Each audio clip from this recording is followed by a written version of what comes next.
How to find future of Facebook activity settings on Facebook Lite. Hello guys, in today's video I'm gonna show you how to find future of Facebook activity settings on Facebook Lite. First thing, go to Facebook Lite. Here you will find these three lines in the top corner. Click on it and go down until you find settings, and here just go down again until you find of Facebook activity.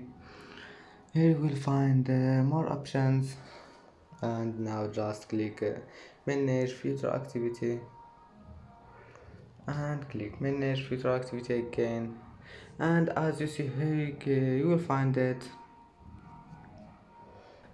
And that's it for today's video. If you like this video, please don't forget like and don't forget subscribe, and thank you for watching this video until the end, and see you in the next video.